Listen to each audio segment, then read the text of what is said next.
Hello, I'm Alex Metricardi, Chief Marketing and Public Relations Officer for Living Branches. Today is Friday, May 14th. Welcome to you and welcome to Ed Brubaker, our Living Branches President and CEO, for another edition of our Coronavirus Talk Time. Yes, hello again. Alex, it's good to be here today. How many of these have we done? I think this is 43 or 44. Wow. Yeah, so quite a bit. Well, let's start with our case counts. Luckily, there's not much to talk about this week. We really just have one person who's still testing positive, and that is a staff person at Souderton Mennonite Homes. And we've done our first round of testing in her level of care, and everybody else was negative. So that continues to be good news. Maybe that's a good segue for us to talk about. There's been a lot of change recently that's been announced in guidance. So I think we should spend some time going through that. Yeah, there is change. And I was just talking to another colleague in the industry this morning, and we were just talking about, what are you doing with the latest CDC guidelines? And that's kind of the whiplash we've had all year as to what's changing today, what's changing yesterday, how do we make sense of all this, what applies to us, what doesn't apply to us, what's different in healthcare from residential living. And so it can get fairly complicated, but we need to pay attention, and we feel like we do, I would say, a good job at it, but it's because of the group coming together and some people saying, well, I see this, or somebody else saying that, and then we come to the place that we think is best for Living Branches. The CDC announcement yesterday got maybe the widest press, but actually what happened a week or two ago had more impact on us than the CDC announcement did. And so maybe if we just back up for a second, the Pennsylvania Department of Health and CDC introduced an interpretation, shall we say, of some guidelines, and they also made some differences for persons who are vaccinated. So what has happened for us in the last couple of weeks is if you are a fully vaccinated resident in healthcare or personal care, you now can dine at a table with other fully vaccinated people. And that sounds simple and little, but it has made a world of difference. Yeah, that's right. And I think it was actually just last week, perhaps, that we started implementing that. And there was some confusion in interpretation and what was coming from CDC or CMS, how the state was looking at it.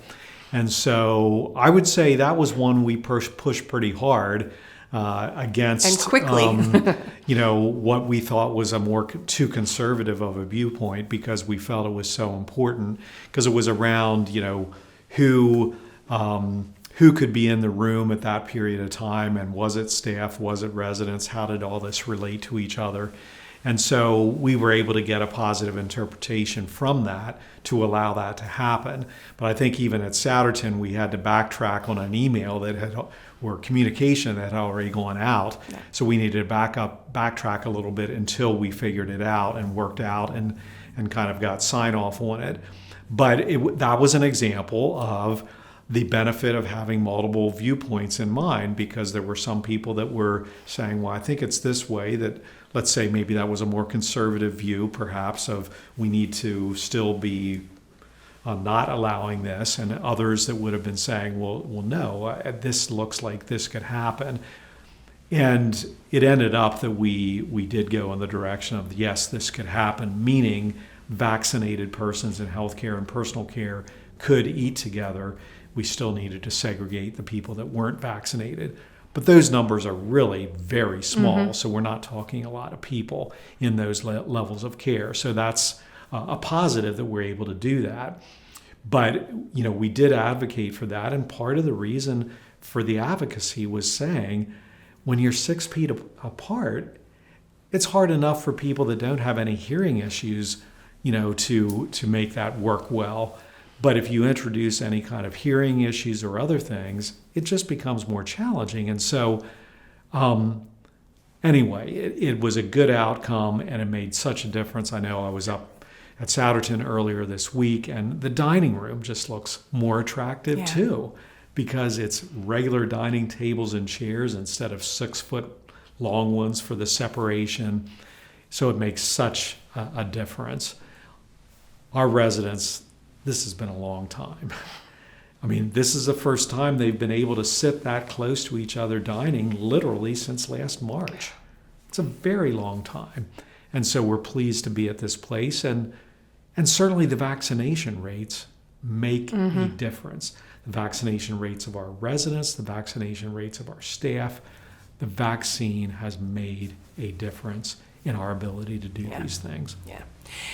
That incident, too, was a good reminder for me. The guidance that comes out is not clear cut. And in that particular case, we had all these questions about interpretation. So I know that Mary Sharon, our infection control nurse, and I crafted an email that went to the Montgomery County Department of Health that basically said, this is our interpretation of your guidance or the state's guidance. Is that correct? They can't even send you back an email that says yes or no. It's more guidance that you have to interpret. So it is challenging, I think, sometimes to figure out what direction are we taking, because it's not cut and dried. Well, that's right. And there is some room for interpretation in that. And we took that interpretation, which is why we stated it that way. And that was also purposeful to state it that way, as opposed to how should we interpret it? Because if there's a particular way we want to interpret it, we want to state that and, kind of in some ways force the other party to say we can live with that or not, as opposed to asking a question which may then get interpreted in a way that we don't agree with, or that may even be more conservative, that would ultimately impact our residents negatively. So it's that kind of thing. But I would also reflect on the emails and the HANs and the guidance that comes out from the Department of Health and Department of Human Services for personal care. I mean, these things are like large documents. It's not a half-page document. These are multiple page documents, 10 pages, 14 pages.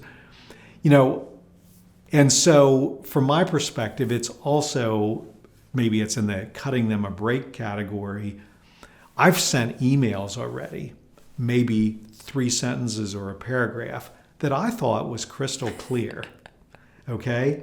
And then people came back with multiple interpretations. Yep. When you then say 10 to 12 pages that people are perusing and looking at each jot and tittle, as they say, in what's written, you start to understand communication can be difficult, particularly when you're looking at the technical elements. So part of that is just to say it is difficult sometimes to know what's going on, so we then need to create our own interpretation. And our bias is to say we want to do absolutely what's safe, absolutely. But we also want to make sure that safety considers both physical safety, but also mental health needs and emotional needs.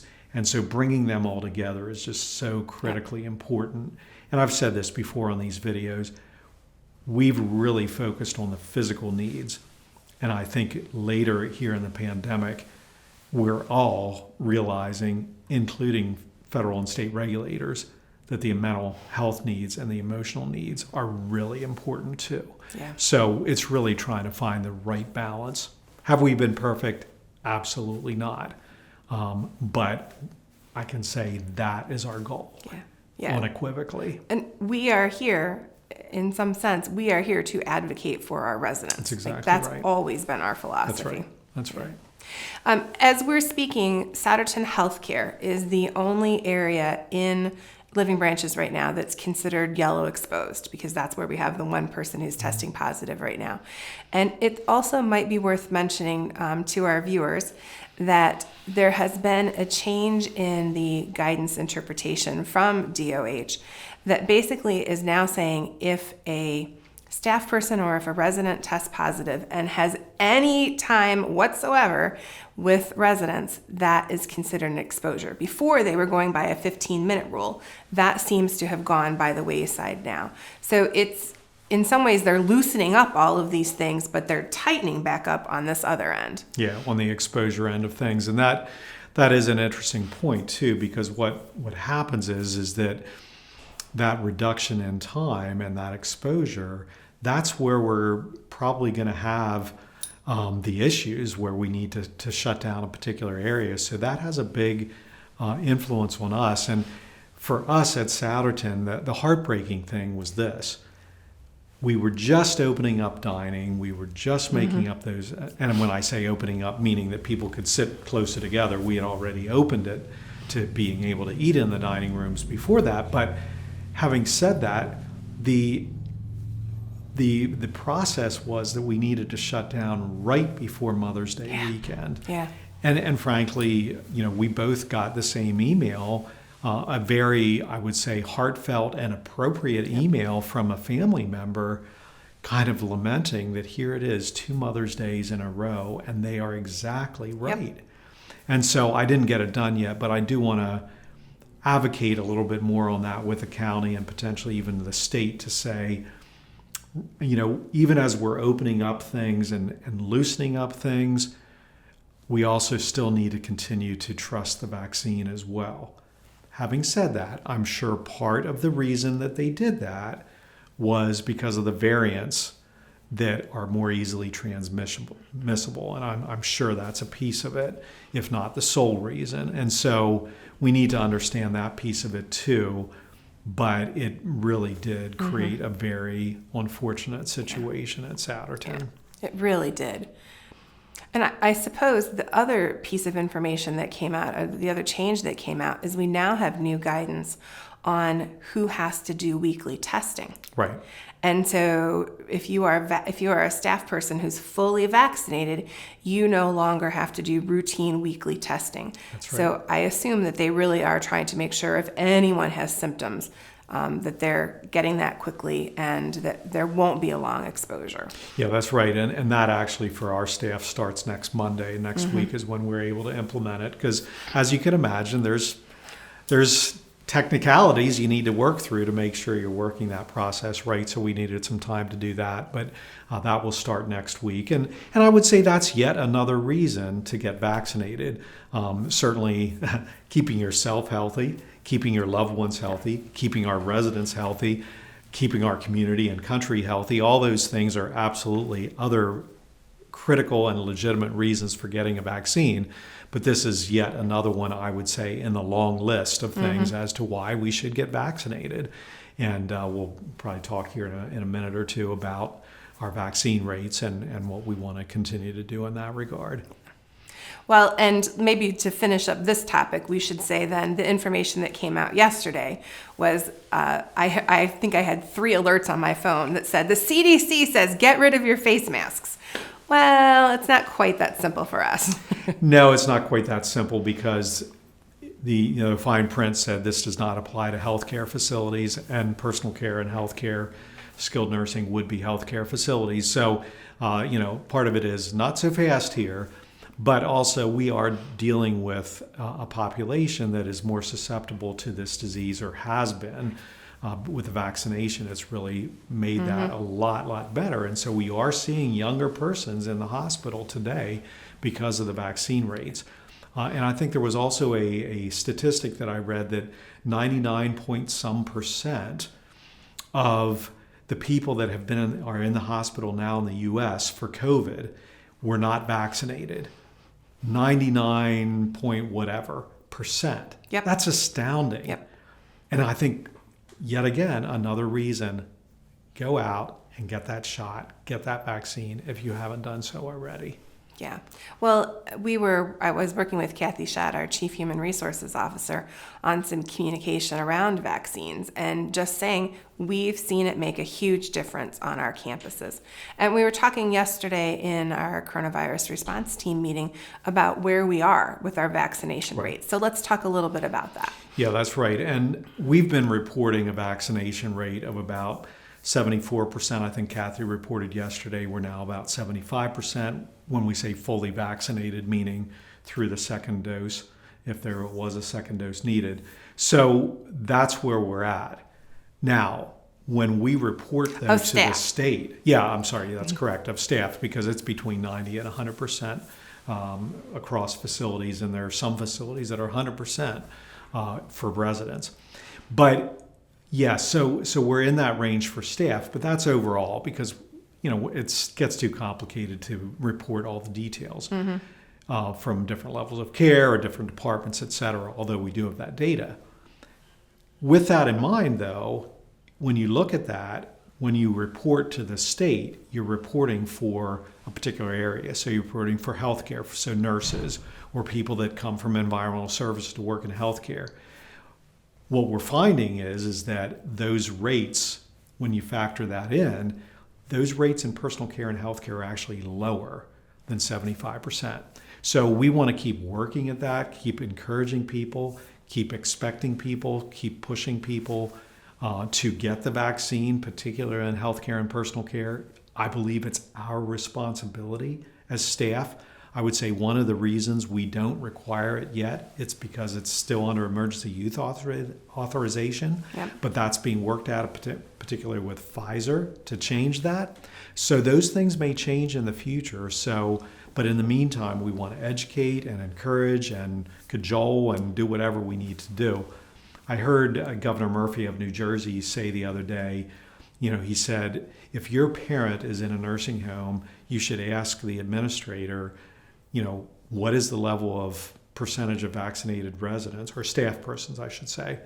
And if it's not high enough, you should ask that administrator, how are you going to get it higher? Mm-hmm. Now, maybe I shouldn't be saying that on this video. Maybe I'll be getting all these emails and phone calls, but that's real. That's real, folks. And we want to be, just as we are transparent about other things in the pandemic, we want to be transparent about this as well and really encourage and push the vaccine because it's really, really important. Yeah. I mean, we have seen the difference that Absolutely. It has made. It's huge difference. Yeah. And if we're going to continue working in this world where we have restrictions on what people can do based on whether or not someone is tested positive, we've got to figure out how to get as few people as possible testing positive. Yeah. Because it makes all the difference in the world. That's right. And as travel and other things are opening up, I mean, I'm planning to be on a plane in June, and there was no way I would have even considered that if I didn't have the vaccine. And obviously, I wouldn't be doing it if our policies didn't allow for that either as an organization. But with that in mind, it's really important. And I think we've even seen some staff persons who may have gotten the vaccine because of that impact on them about vacations or coming back and quarantining. But it's the right thing to do. Yeah. It's safe. It's the right thing to do. Yeah, and we also have staff persons who've made the decision to get vaccinated because they have family members who were in the hospital because of COVID recently. Oh, absolutely. That's exactly right. And there's situations we have exactly like that a grandchild or a son or daughter was in the hospital sick with COVID, and they're like, okay, maybe it's time for me now. I would say, I guess, from my perspective, it's unfortunate that it has to touch us so closely in order for us to keep moving. But I understand we all are impacted in different ways. Mm-hmm. But it's just really important to get the vaccine if you haven't gotten it. Yeah. Well, I see that you brought a piece of paper with you that maybe, in light of the fact that we're not going to be able to just blithely shed our face masks as I originally thought we were after the CDC announcement, maybe you'd care to share what you have there. Yeah, that's right. And these face masks, I mean, they're kind of a pain to wear, right? But honestly, I've gotten so used to it going into Lowe's, Home Depot, stores, restaurants to get takeout or whatever. I do walk in maybe sometimes and like, oh, shoot, I don't have my mask on. But once it's on, I don't find it to be that objectionable. And if it helps me and helps someone else, why not? Yep. Why not? That's the part that's so confusing to me, to be honest with you. It's such an easy thing to do, but yet people think it's infringing on their liberty.